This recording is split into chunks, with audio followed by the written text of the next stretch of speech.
We could imagine, as Zorio would say, you could imagine things being another way. Well, yes, if we were, if we made the drawings for the cartoons down at the Disney studios, we could imagine teapots floating about and stuff. We could imagine ice sinking to the floor, couldn't we? But, I mean, in another sense, couldn't we imagine man having 3 eyes? And if it's hasty to conclude that ice always floats, isn't it hasty to conclude that man always has 2 eyes? So the whole question, it's a very big fancy thing, and it's totally bought today. I'm sure Zorio wakes up every morning and takes a dose of the analytic-synthetic dichotomy. It's around us everywhere in society. I know he takes it for granted because he keeps analyzing things from that aspect, and he's going on about it now. We'll hear more about it. So I don't want to hear him say he doesn't believe in dichotomies. He partakes of them all the time.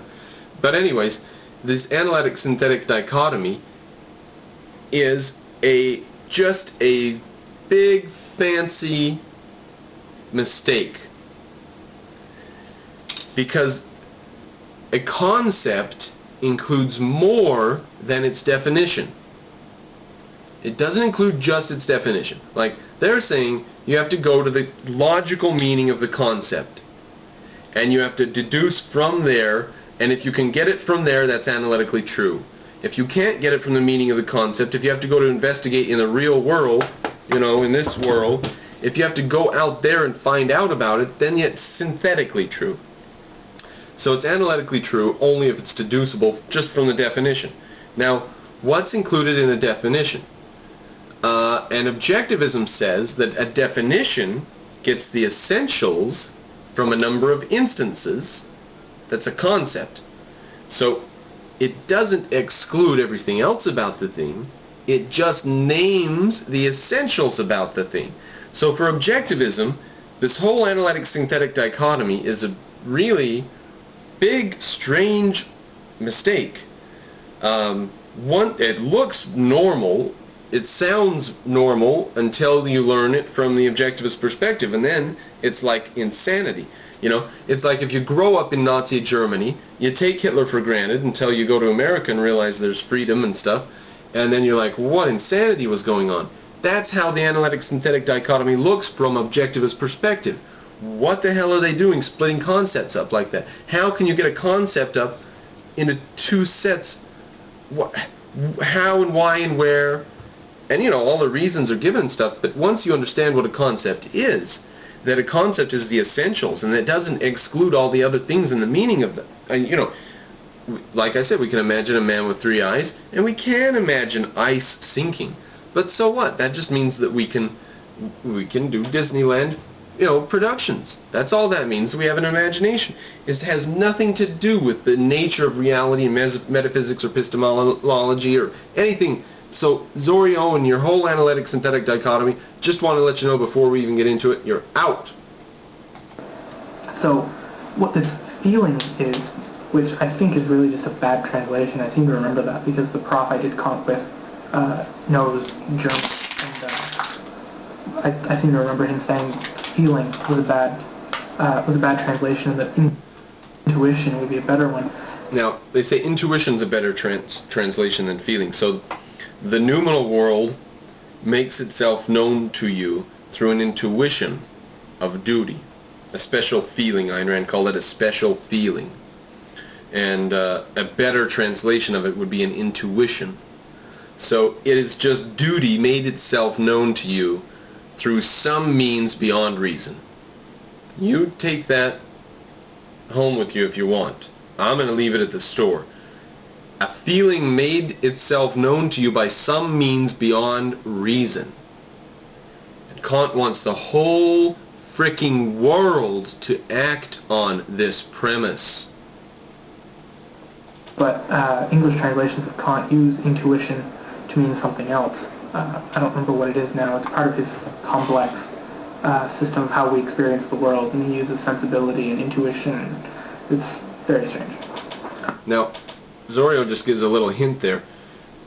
He says Kant talks about intuition in a different way. He uses it for other meanings, so in English translations we have to use that word over here. We can't use it for that. for feeling. So we have to use the word feeling. And he says he can't remember what the translation was or whatever. There's different words and sympathies or whatever. And they all have special meanings within his system of categorizing things and working things out. Now, he gives a little hint right there, and he says it's all very strange. He gives a little hint right there. Immanuel Kant's system has been described as that, as a very fancy but very false justification of a certain viewpoint. It's very fancy, been worked up from a dozen angles times 10. So you're right, Zorio, he does have a lot of different terminology in there, and that is part of what keeps it in the ivory tower. That really is. It really, truly is a factor that keeps it in the ivory tower. And I can't say I enjoy it very much. And he can't say he enjoys it very much. Even Zorio doesn't care for it. Now, I just mentioned here that Mark Twain wrote a whole essay titled The Awful German Language. And he gives a few of the reasons that it's so difficult to read Kant. He doesn't talk about Kant at all. He just talks about German.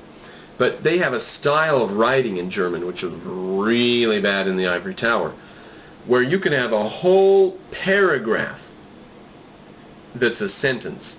Now, I mean, line after line after line after line, and it's just one sentence, and they do this really weird thing.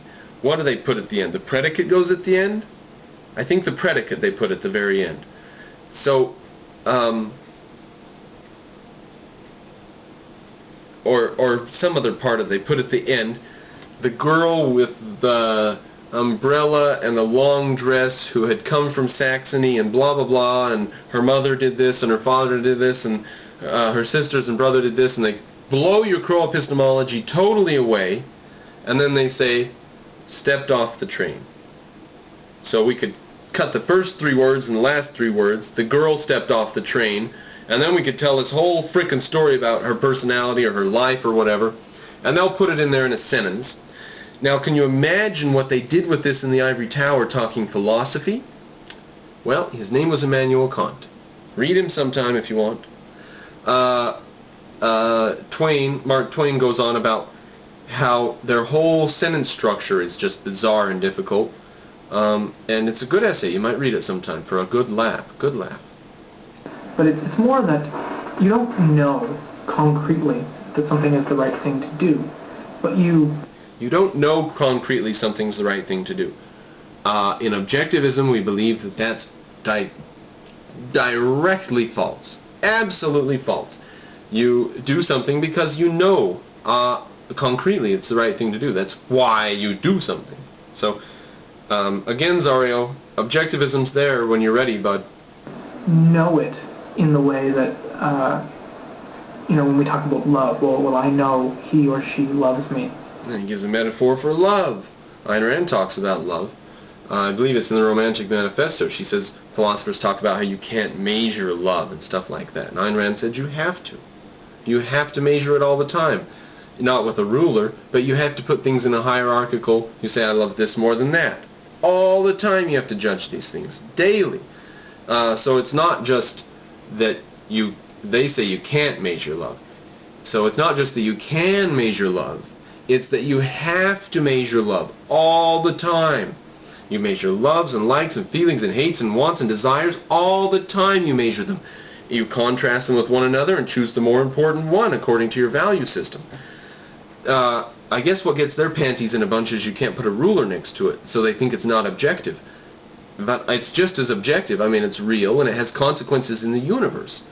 So how can you deny its reality? But they will deny its reality because you can't say it's 3.5 whatever.